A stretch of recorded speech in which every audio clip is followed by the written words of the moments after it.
Ինչքան ծաղիկ պիտի բուսկներ, որ չբուսավ է սողին, ինչ պատասխան պիտի ես տամ հող ու ծաղիկ տվողին։ Այս շաբաթվա գլխավոր հերոսն իհարկե Վարդան Ղուկասյանն էր։ 18 մասնակիցներից 18-ը կողմ է քերայել Վարդան Ղուկասյանի տեխնոլոգիանը 0 դեմ։ Մի շարք բազմադրվակ քրեական գործերով անցնող, էքսցենտրիկ պահվածքով ու սպեցիֆիկ բառապաշարով հայտնի Վարդան Ղուկասյանը կարողացավ անել մի բան, որ մինչ օրս չէր հաջողվել ոչ Կարեն Դեմիրճյանին 1998-ին, ոչ Լևոն Տեր-Պետրոսյանին 2008-ին եւ ոչ էլ Ռոբերտ Քոչարյանին 2021 թվականին։ Ղուկասյանն ավելի քան 10-ամյա դադարից հետո ընտրությունների միջոցով վերադարձավ իր նախկին աշխատասենյակ։ Բարև տղեկ, բարև ձեզ։ Իմ ժամանակվանից աշխատել են, դեմքերը սաղի գիտե, ես եմ ընդունել իրանց գործի, բայց 13 տարի մոտս չեկալ։ Քաղաքացիական պայմանագրում մինչև վերջին պահը հույս ունեին, որ Վարդան Ղուկասյանի շուրջ ձևավորված խախուտ ընդդիմադիր կոալիցիան կփլուզվի դեռ մինչև ընտրությունները, նախ եւ առաջ նախկին քաղաքապետի հետ գրեթե անթաքույց թշնամական հարաբերություններ ունեցող Մարտուն Գրիգորյանի կողմնակիցների ջանքերով։ Չնայած այս հույսերին, սակայն մեր քաղաքադաշինքի բոլոր անդամները, բացառությամբ Մարտուն Գրիգորյանի որդու, ապրիլի 16-ին եկան քաղաքապետարան եւ քվեարկեցին Վարդան Ղուկասյանի օգտին։ Ազգային ժողովի երեկվա նիստին իշխանական ֆրակցիայի հատվածում հոգեհանգստի տրամադրություն էր տիրում։ Հուսահատ դեմքերով, հեռախոսներով հետևում էին Գյումրու ավագանու առաջին նիստին եւ անհաղորդ էին ազգային ժողովի օրակարգին։ Իշխող կուսակցությունում այժմ հուսահատությունը հաղթահարելու մեկ այլ ձև են գտել արտահերթ ընտրությունների սպասումը։ Քաղաքացիական պայմանագրում վստահ են Գյումրիում արդեն մոտ ապագայում կառավարման ճգնաժամ է ծագելու։ 4 տարբեր մարտի, 4 տարբեր քաղաքապարական մտածելակերպումներ ուժեր չեն կարող երկար մանավանդ չեն հայտարարել, որ պատրաստվում են կիսել պատասխանատվությունը։ Վարդան Ղուկասյանը սակայն ԿՊԱ-ականներին խորհուրդ է տալիս մոռանալ արտահերթ ընտրությունների մասին նոր ավելի նվաստացուցիչ պարտությունից խուսափելու համար։ Եթե այդպես բան անենք, կսխալվեն։ Մի դուտես ինձ ձայներ կհավաքենք մենք այդ ժամանակ, խոսքս քիչ է։ Քաղաքացիական պայմանագրի հիմնական հույսերը սակայն կապվում են ոչ այնքան Գյումրիում, որքան Երևանում ծավալվող գործընթացների հետ։ Փաշինյանի թիմակիցները չեն էլ թաքցնում իրենց այն համոզմունքը, որ Ռոբերտ Քոչարյանի հետ ջերմ հարաբերություններ ունեցող Վարդան Ղուկասյանը չի կարողանալու աշխատել Սերժ Սարգսյանի աջակցությունը վայելող առնվազն 2 խմբակցությունների հետ։ Այն, որ Վարդան Ղուկասյանը երրորդ նախագահին առանձնապես չի սիրում, եւս մեկ անգամ պարզ դարձավ այս շաբաթ, երբ Civilnet-ին տված հարցազրույցում հերթը հասավ 2007 թվականի մահափորձի թեմային։ Դուք գոնե ձեզ համար պարզել եք ով է դա անողը։ Զուտ իրականացնողի նկատի ունեմ։ Գիտեք, ես հավատացյալ մարդ եմ, իրենց մեղքում եմ, ով որ հանձնարարական է տվել ու կատարել այդ գործը։ Սերժ Սարգսյանն է հանձնարարական տվել։ Չեմ կարող ասել ես։ Սերժ Սարգսյանն ի դեպ քաղաքական այս շաբաթվա հերոսներից եւս մեկը դարձավ։ Հանրապետական կուսակցության 35-ամյակին նվիրված նիստի ժամանակ նա առաջին անգամ անձամբ անդրադարձավ ընդդիմության ներսում այդպես էլ ոչ մի կերպ չդադարող ով բերեց Նիկոլին հարցի շուրջ բանավեճին։ Նորից ու նորից միտումնավոր հրապարակ են նետվում, դուք բերեցիք Նիկոլին թեզը մաքրելու համար իրենց ոչ հեռու անցյալը։ Ձեր ամփորացրին մեր դռանը մի կապեք։ Ասում են խվայ, այս ինչ լավ էր, սիրտս հովացա։ Նիկոլ Փաշինյանն անցնող 7 օրերին ամենուր էր։ Շվանիձորում վարչապետը բացահայտում էր Հայաստանի գյուղերում արկա ոռոգման ճգնաժամի մեղավորներին։ Երևանում քանի հատ ջրի բաժանորդ կա, ով գիտի։ Ասենք ենթադրենք մի քանի 100,000 ջրի բաժանորդ կա։ Ասում եմ ատամ լվալիս ամեն մեկը 5 վայրկյան ջուրը առանց նպատակի թողի ջուրը չռա, այդ նշանակում է Հայաստան Շվանիձորի նման 62 բնակավար ջրից զրկվում է։ Խորհրդարանի ամբիոնից Փաշինյանն այս շաբաթ խոստովանեց, որ Հայաստանում իշխանություններն ու ժողովուրդն իր կարծիքով իրար արժեն։ Ես այնպիսի վարչապետ եմ, ինչպես Հայաստանի Հանրապետության միջին վիճակագրական վարորդը։ Նիկոլ Փաշինյանն այս շաբաթ նաև մեղադրեց ընդդիմությանը, պնդելով, թե իր քաղաքական հակառակորդները չեն ցանկանում, որ պետական բյուջեի մուտքերն ավելանան։ Ֆանտաստիկ ֆիլմի տեսարանը։ Ընդդիմության ներկայացուցիչը ձայնա վերցնում, ձայն, վարման կարգով, ասում ես, «Էսա ես ինչ անելու»։ Ասում է, «Ժողովուրդ, սրանք բյուջե են լցնում, ժողովուրդ»։ Հանուն արդարության, սակայն պետք է նշել, ընդդիմության ասելիքը փոքր-ինչ այլ էր։ Եթե օրինակ մեր բյուջեն այս 7 տարիների ընթացքում հավելյալ ինչքան էիք ասում 4.2 միլիարդ դոլարի հավելյալ գումար է մտել, այդ դեպքում պարզ հարց է առաջանում, բայց 7 միլիարդ դոլար պետական պարտքը ինչու ենք վերցրել։ Այդ 7 միլիարդ դոլարը ինչ ենք արել։ Ինչ եք արել։ Թե ուր են գնում բյուջեի փողերն այս շաբաթ, պարզ դարձավ նաև Ազատության հետաքննության շնորհիվ։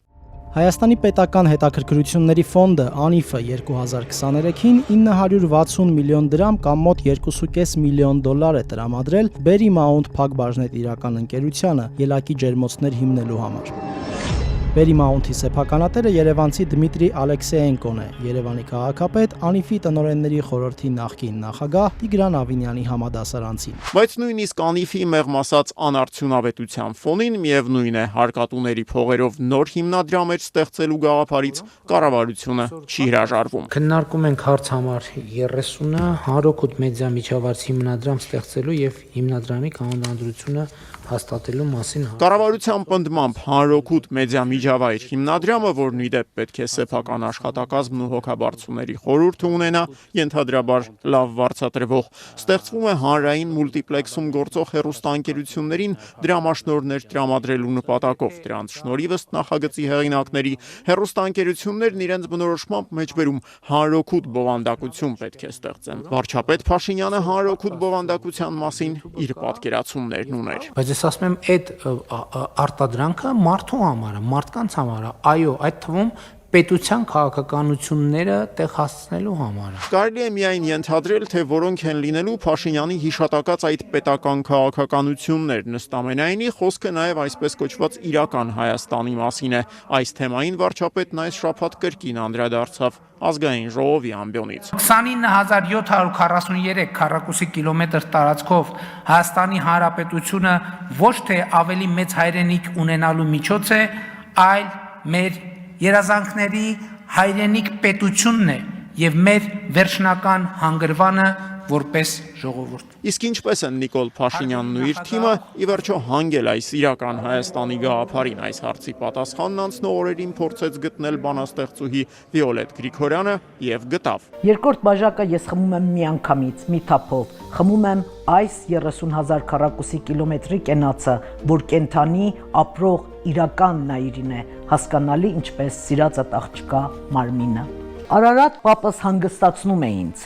Ետ նայիր, որդիս, ավելի քիչ ինձ նայեք, ավելի շատ արագածին։ Եթե չգուշակեցիք, ասեմ, սրանք Վարդգես Պետրոսյանի երկու գրքերից են, որ գրվել են սովետական 70-80-ականներին։ Մեկը հայկական էսքիզներն էր, մյուսը կրակես շապիկը։ Իրական Հայաստանի մասին շատ են խոսում հատկապես Աննա Հակոբյանի նախաձեռնած կրթվելը նորաձևը արշավի ընթացքում։ Արդյոք այդ հավաքների ժամանակ մեջբերումներ հնչում են Վարդգես Պետրոսյանից, հայտնի չէ, վարչապետի տիկնոջ հավաքները դռնփակ են, հեռախոսներով մուտքը արգելված։ Այս շաբաթ ի դեպ որոշակի մանրամասների հայտ եկան այս արշավի կազմակերպման առանձնահատկությունների վերաբերյալ։ Էլեկտրոնային փոստով նամակ համայնքապետից վարչապետի տիկնոջ առաջնորդած կրթվել է նորաձև շարժման հերթական հանդիպմանը մասնակցելու հորդորով։ Համացանցում մի սկրինշոթ է տարածվել, որտեղ ենթադրաբար Թալինի համայնքապետ Տավրոս Սափեյանի ապրիլի 9-ին ուղարկված նամակն է։ Շտաբ դասակարգմամբ նամակի հենց սկզբում մեծ տառերով գրված է. 1 ժամվա ընթացքում գրանցվեք եւ ուղարկեք գրանցվածների ցանկը։